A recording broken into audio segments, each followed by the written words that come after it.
We are here with the original Earth Spirit. JerAx, your claim to fame was originally playing the Earth Spirit before it got even into Captain's mode. Since then, you've played a TI as MVP Hot 6, and now you're participating with Liquid, or you participated with Liquid, sadly. Yesterday was the demise of the last European team, so that was a bit regrettable, but you guys have had a very successful year. Is that something to look back at and be proud of? I mean, at this moment, I feel very disappointed at our performance at TI because we expected more from us, and obviously, like looking at back yesterday, like dropping out of the game, I think many of us got surprised that how quickly it happened that suddenly you're not in the tournament anymore. You can't play any more Dota for like next month. It's gonna be nothing. And I think this part is like the turning point for me. Like it really got me. Like I got very depressed actually at that moment. And what was the question? Well. So now talking about that, because that actually answered the question. But it's a lot of people talk about how winning mentality is also never assuming that you can even lose. Like losing is not an option. So what you were saying is it suddenly just dawned on you, and you didn't at all expect to lose, right? Obviously, that's not something you go in expecting. But was it that big of a shock? Had you not mentally prepared for the option at all?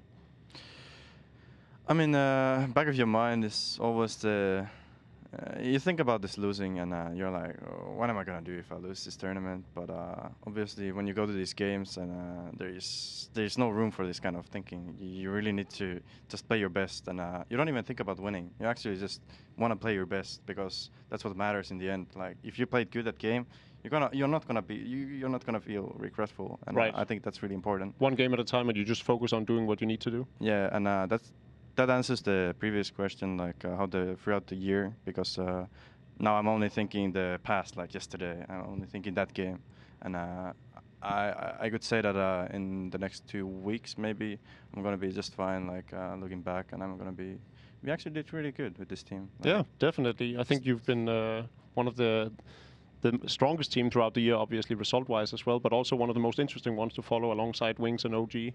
So.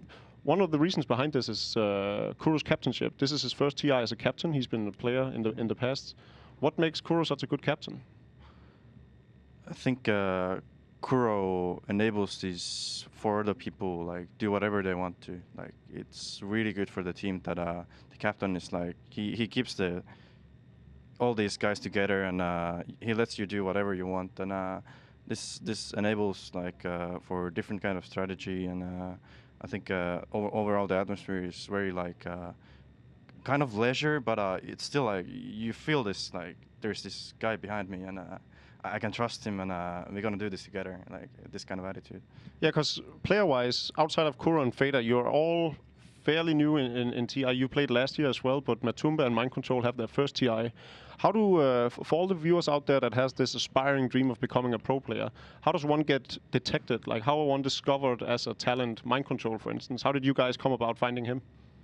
I think the first thing what people look at is like what kind of what kind of skill level are they playing? Like if your mechanical skill is really good, or you see this guy is like he's doing great plays, and he's very innovative, like playing these new heroes like nobody plays. Like for example, I can personally give my experience about me playing Earth Spirit, and everybody thinking that I'm probably the worst person on the world, but that was like 2 years back, and then again like people maybe look at it as a good thing after a year or two, because well, now I'm kind of in a position to like turn that Earth Spirit kind of skill into like the normal hero. Yeah, and prove to everyone that you can play a lot of other heroes than just the Earth Spirit. Yeah, and I guess that came down to Mind Control, because we looked at his like plays, and we were really impressed how he played, like as an individual. Of course, like you don't really know how he plays as a team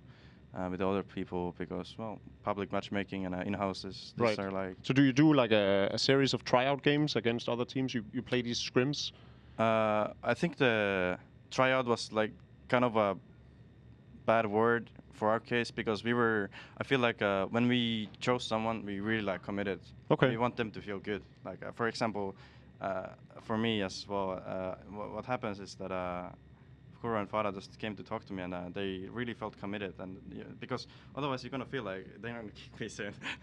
If I do bad in this and this part of the game, they're gonna kick me soon. I'm gonna feel afraid. So you need to make people feel good. So that's the recipe for success. It's like going in fully, just taking a leap of faith and trusting that you have the right idea of this person. Yeah, but like you feel this freedom to do anything in this team, and I think that's really important. And yeah, that same happened for Matumbaman as well. Just look at these people, and I had past experience with Matu, of course, playing the same team, and I was always impressed how he played, and I could convince Kuro and Fada and into this kind of thinking that he's going to be a good teammate for us, and like his personality fits as well, and all these kind of things. Okay. Yeah. Thank you very much for taking the time out to do this interview. I hope to follow you guys as the year progresses and we go into the next major and of course TI next year. Thanks. Back to you, Paul.